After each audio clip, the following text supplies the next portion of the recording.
Merci. Monsieur le maire, chers collègues, nous ne pouvons pas déconnecter le devenir des portes de celui du périphérique, comme c'est écrit dans la délibération.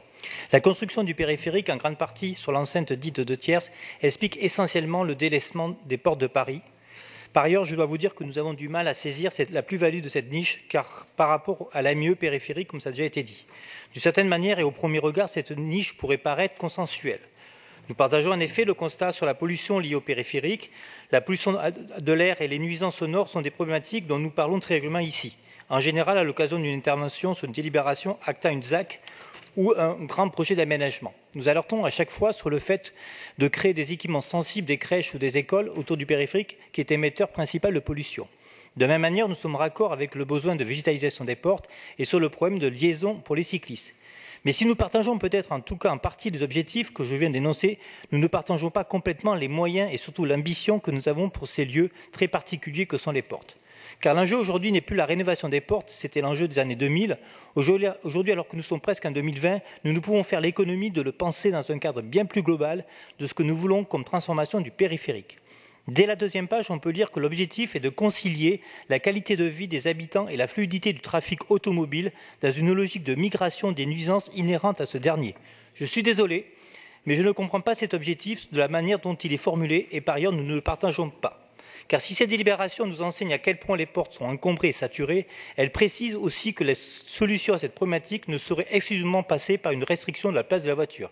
Nous sommes contre aussi ce point-là. Je me tourne donc vers l'exécutif. Cette démarche de fluidification fait-elle consensus dans notre Assemblée ? Je ne pense pas. Il m'avait semblé que la maire de Paris, au contraire, mène une politique de réduction de la place de la voiture. Par ailleurs, alors qu'il est urgent de créer de nouveaux pôles d'attractivité pour désengorger le métropole du Grand Paris, le rayonnement métropolitain revient à de nombreuses reprises. Là encore, nous nous plaçons dans une haute perspective. À cette vision de monde concentrée sur la métropole du Grand Paris, nous pensons qu'il est au contraire temps de développer l'attractivité d'autres territoires. La métropole est déjà extrêmement attractive, la capitale trop dense, les transports saturés. Arrêtons d'amplifier un phénomène déjà intenable. Dans cette logique, cette niche fait l'historique des projets menés autour du périphérique sur lesquels il y avait beaucoup à dire, et pas que du bien. Tant d'entre eux semblent directement venir des années 80. Donc je parle de ce qui est cité, le TGI, 1000 arbres ou encore le Tour Triangle, nous paraît tout à fait inapproprié, nous sommes toujours opposés à cela.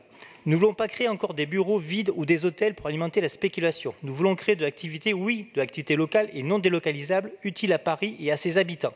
Nous voulons éviter que la porte de Montreuil, comme la porte de la Chapelle, soit inutilement densifiée. Nous voulons sortir de la logique selon laquelle les droits à construire se font toujours au détriment des usages et du territoire. L'exemple récent de la porte de Montreuil nous le montre bien, on transforme les puces en calories marchandes, ce qui est contraire à l'esprit même des puces. Les bâtiments ponts en sont un autre exemple. Ils sont tellement onéreux que pour les rentabiliser, il faut aller toujours plus haut. Et nous sommes aussi opposés donc à cette montée. Et contrairement à ce qu'a dit M. Mussika, nous ne sommes pas contre le principe d'espace aménagé sur le périphérique, mais nous sommes contre de nouvelles barres qui cachent l'horizon. J'avais fait une intervention de 5 minutes, donc je vais aller sur ma conclusion. Oui, s'il vous plaît.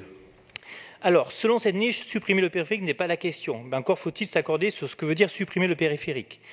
Et ma conclusion de conclusion, après que M. Dubu ait avoué que cette délibération est élaborée avec l'aide de M. Mussika, nous comprenons mieux nos désaccords. Nous ne partageons ni la vision urbaine ni les solutions de cette délibération. C'est pour ça que nous votons contre. Merci. Donc je rappelle 3 minutes pour les interventions.